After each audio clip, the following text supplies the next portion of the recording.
안녕하세요. 닥신TV 신재욱이고요. 제가 오늘 설명드릴 것은 갑상선 저하증 환자의 99%가 모르는 개꿀팁을 드리도록 하겠습니다. 갑상선 저하증이라고 하면 일반적으로 하시모토 사이로다이티스라고 오토이뮨, 그러니까 자가면역 반응에 의해서 갑상선 저하증이 일어나는 분들이 있고, 이런 분들은 보통 6개월에 한 번씩 피검사를 하고 평생 약을 복용입니다. 평생 복용하는 약도 다양하지 않습니다. 신지로이드 약을 복용합니다. 물론 이제 가끔 신지록신을 드시는 분도 있는데 같은 약입니다. 약이 약간 크기는 한데, 자, 이제부터 개꿀팁을 공개할 텐데요. 여러분이 약을 드실 때 가끔씩 까먹을 때가 있죠.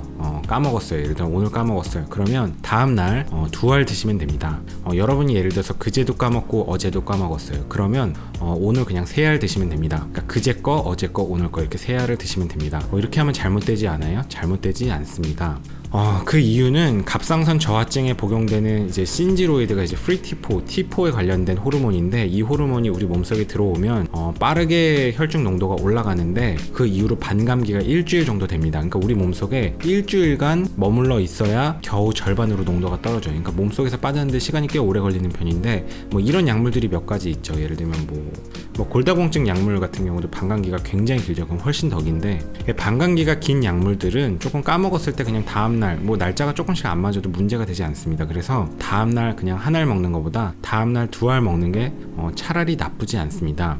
실제로 약물을 정상적으로만 드신다면 갑상선 저하증 환자들의 치료는 굉장히 간단하죠. 6개월에 한 번씩 피검사만 하면 되고, 그 피검사 결과에 따라서 신지로이드 약물을 그대로 처방하게 됩니다. 그러다 보니까 처음에 이런 갑상선 저하증 환자분들은 처음에 이제 대학병원 다니다가, 대학병원 다니는데 별거 없죠. 맨날 가는데 6개월에 한 번씩 피검사하고, 약은 맨날 똑같은 약 리피트하고, 교수님을 만나도 별로 해주는 얘기도 없고, 맨날 똑같으니까 이거 별거 없나 보다 하고 이제 동네 가까운 병원에 찾아오시게 되는데, 그래서 실제로 갑상선 저하증 약물을 오래 복용하신 분들을 보면 환자분들 자체가 내공이 이미 깊습니다. 약에 대해서도 잘 알고 있고, 그럼에도 불구하고 이거는 잘 모릅니다. 전날 안 먹으면 2알 먹고, 이틀 연속으로 안 먹으면 3알 먹으면 된다는 거, 요건 잘 모르십니다. 이 약을 정상적으로 제대로 복용하지 않으면 실제로 이제 의사들이 이제 피검사를 할 때 갑상선 자극 호르몬이랑 갑상선 호르몬, 이제 프리티포, 요 수치 2가지를 보면서 경과 관찰을 하게 되는데, 사실 약물 복용이 정상적으로만 이루어졌다면 정말 이거 조절하는 거는 되게 쉬운, 거의 일반인도 한 5분만 알려주면 조절할 수 있는 간단한 네거티브 피드백이 작용하는 그런 알고리즘인데, 사실 우리 중학교 때 과학에서 생리학 이런 거 배울 때 보면 네거티브 피드백 이런 거 배우죠. 그러니까 중학생도 이해할 수 있는 수준의 어떤 약 처방 알고리즘인데, 그럼에도 불구하고 이제 어떤 문제가 생기나 하면,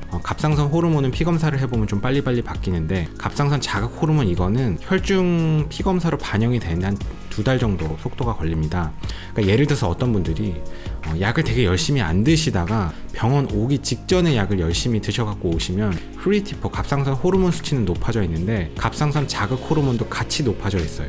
이게 반영이 되지 않아서 갑상선 자극 호르몬은 늦게 반영이 되기 때문에 되게 늦게 떨어지는데, 의사가 랩을 봤을 때 랩이 뭔가 이상하죠. 이게 도대체 어떻게 된 거지? 이거 어떻게 해석해야 되지? 혼란에 빠지는데, 혹은 피튜터리가 맛이 간 건가? 이게 어떻게 잘못된 거 아닌가? 이런 생각을 하게 되기도 하죠. 근데 대부분의 경우는 사실은 약 복용을 제대로 하지 않았기 때문인 경우가 많습니다. 그러니까 이런 일이 헷갈리게 되지 않으려면 일단은 약물 복용을 최대한 매일매일 일정하게 드시는 게 좋고, 그래야 의사가 약 처방 조절을 하기가 좋고, 만약에 어쩌다가 하루 까먹으면 다음날 2알 드시는 게 이런 TSH 수치가, 갑상선 자극 호르몬 수치가 왔다 갔다 하지 않게끔 될 수가 있습니다. 왜냐하면 갑상선 저하증 환자분들의 피검사를 통해 조절할 때 가장 중요한 거는 갑상선 자극 호르몬이고, 요거는 혈중 반영이 되게 느리게 됩니다. 한 2달 주기로 바뀌기 때문에 사실은 의사 입장에서 프리티포 자체 수치는 조금 중요성이 약간은 조금 떨어지기 때문에 그거 왔다 갔다 하는 건 그렇게 중요하지 않고, 어떻게 보면 오히려 TSH 수치가 중요하고, 그 수치를